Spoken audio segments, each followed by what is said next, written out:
Our theme this month is when we name it, we claim it. And how about that from the song? Yes, I claim it, it is mine. And today's topic is, what's in a name? Bob Proctor, who I mentioned just a few minutes ago in Standing in the Light, in his series, The Power to Have It All, says that we are given a name before we have conscious recognition of it.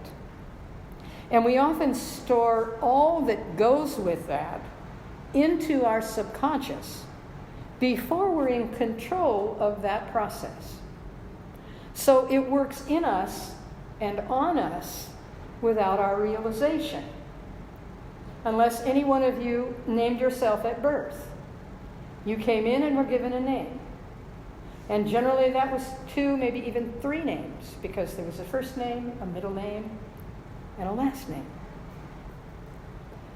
So, in the microcosm, of course, we can trace our own name if we choose, and lots of people do that in tracing their family history, especially now, because it's so easy. We can go online and do that almost at choice. Have any of you ever traced the history, not of your family necessarily, but of your name? Have you ever, do you know why you were named what you were named, or for whom you were named what you were named? Yeah, I got a few heads nodding on that one. Okay. Using myself as an example. My first name, Virginia, from the Latin language is Virgo, which means maiden. Smith is my maiden name. And Smith is from the Anglo-Saxon, and it means to smite as a metal worker. And Barnes, my married name, means barley house or barn. So technically, coming down through several generations and centuries, my name means a maiden who works with metal in a barn. Excuse me?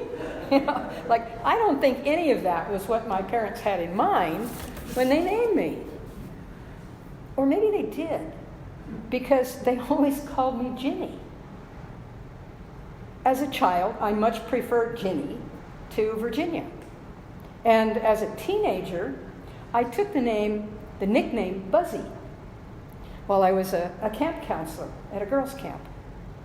And that nickname, believe it or not, stayed with me for about 40 years, except on my driver's license and on my marriage certificate. It didn't appear in either of those places. But when I became a minister, I reverted to the name Virginia, thinking perhaps the 2 nicknames were probably too casual or too childish. My family of origin, however, still calls me Ginny, including nieces and nephews who call me Aunt Ginny. And my school friends in high school and college, my husband, because I met him when we were in college, and his family, which includes in-laws, nieces, nephews, and their children, all still call me Buzzy. In fact, when my own grandchildren want to tease me, they call me Grandma Buzzy, and they think that's so funny. Well, I picked that name myself because I liked it, so I claimed it. One of my dear friends in college, Barbara, was living in Pacific Grove, California, when I began attending the Asilomar conferences with Centers for Spiritual Living. And we had lost contact along the way for many years, but a friend of ours, I thought this was really interesting, who lived in Alaska, actually was able to reconnect Bobby and me. So when I went to visit her at her home there in Pacific Grove, while attending the conference that year, her first words to me were, "I don't know what to call you. I mean, Reverend, that scares me. And Virginia is a stranger." "Well, Bobby," I said, "I still call you Bobby. So why don't you just still call me Buzzy?" So lots of people change their names above and beyond when marrying, and some do not even then. Those who legally change first or last names for their own personal reasons probably reiterate what I thought about my nickname. They picked another name themselves because they liked it, so they claimed it. What's in a name? When I was a minister at the San Diego Church of Religious Science, I had a member, Margaret Ann was her name when I met her first name, who changed her name 3 times, her first name 3 times in the 4 years that I was there. And her explanation was this: if your identity is in your name, then you can't change without changing your name. So that was a kind of a lighthearted description of naming, using my own experiences as examples. When I name it, I claim it. So, like our given or surnames, there are lots of names that we take on as we grow and expand in life, either consciously or not, that mold our concepts about ourselves. Most of us realize we do not take on our specific names, so to speak, but we do take on the familial attitudes and behaviors surrounding them. And we definitely take on the names we ourselves contribute. Beyond the name we call ourselves, sometimes we say, God, I'm stupid. Or, that was so clumsy of me. I'm tired. I'm tired. And as we name it, guess what? We claim it. Or how about if one's identity is that he or she is what he or she does? Oh, I'm just a housewife. Or, well, I'm an accountant. I'm a salesperson. Then if you claim that when that's what you are, when you aren't that, you aren't anymore. So, are you a diabetic? Are you disabled? Are you phobic? Oops. Now, this is next month or next week's talk, so stay tuned for that one. There's something else, though, that we do when we apply these names to ourselves. We attract more of it. People of like mind are attracted to us. And that combined atmosphere impacts our family, our neighborhood, our community, in short, our world. Ernest Holmes said, realize that the subjective, meaning our subconscious mind, realizes that the subjective draws to itself everything it is in sympathy with or at odds with. So now let's go into the macrocosm and talk about what we name and claim on a broader and broader scale, because this gets more and more complicated. Because this gets more diverse, which means showing a great deal of variety and or differences. Because this gets divisive, which means to cause disagreement or hostility among people. Most people know that words and names can easily slip from our lips when we're excited, when we're irritated, angry, afraid. Sometimes they burst from our unconscious, don't they? When we find ourselves in a situation which brings back old prejudices and old fears. All cultures have ways of identifying not only their own people with labels, but identifying other nationalities, other races, religions, and political preferences with labels.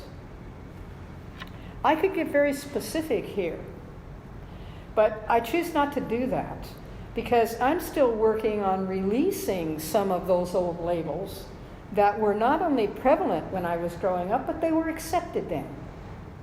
This is a different world now. I also note, as I'm certain you have, that the labels change over the years. What was considered acceptable becomes unacceptable, or perhaps obsolete, and some other label becomes its replacement. So the labels themselves change over the years, but the concept of naming and therefore limiting remains. These are references to nationalities, to races, to religions, to political preferences. But it also includes methods of dress, hairdos, choice of music, and perhaps a dozen other things that you can think of that other people say, do, or demonstrate that annoy you, that anger you, that frighten you, that you heartily disagree with. So even as we mature in consciousness, how often we forget during a heated discussion or when someone disagrees with us, we forget how we've raised our consciousness. And the old sneaks out. See where I'm going with this? Soren Kierkegaard, a Danish philosopher, theologian, poet, social critic, and religious writer, put it this way: once you label me, you negate me. Once you label me, you negate me. This is why we must learn that only do we negate the universal oneness that we say we believe, we also diminish ourselves in doing that. Because what we name, we claim for ourselves. In the philosophy of the science of mind, we realize that we cannot even recognize something unless it's already within us. At least to some degree.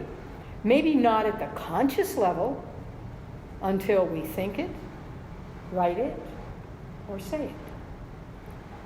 So in that respect, it can be a wake-up call for us to discover what still simmers in our subconscious that is energizing what we abhor.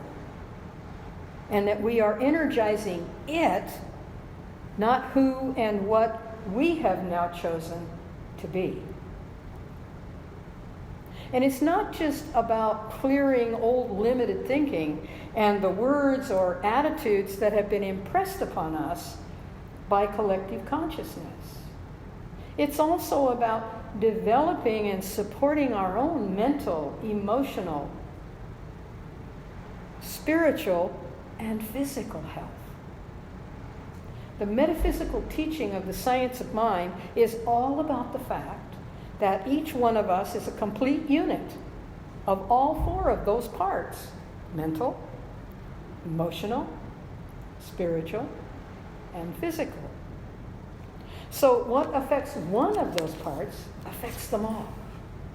And as this month's theme, when we name it, we claim it, continues as we address all of these over the next 3 weeks. So, name what you really choose to claim in yourself, in your actions, and in your experiences. What's in a name is who and what we believe in that moment. And it becomes who and what we are as you name who you choose to be. So allow that to be who and what you believe about others by the names, conditions, behaviors you assign to them. Beginning in your mind and attitude, in order to take that forth in your spoken word. So what's in a name is who and what you, I, each of us believes in that moment. Ernest Holmes recommends that we tune in on our thought, because that's what universal mind is doing. It's tuning in on our thought. What would you like it to hear? What would you like it to support? What would you like it to magnify in your life? And so it is. So it is.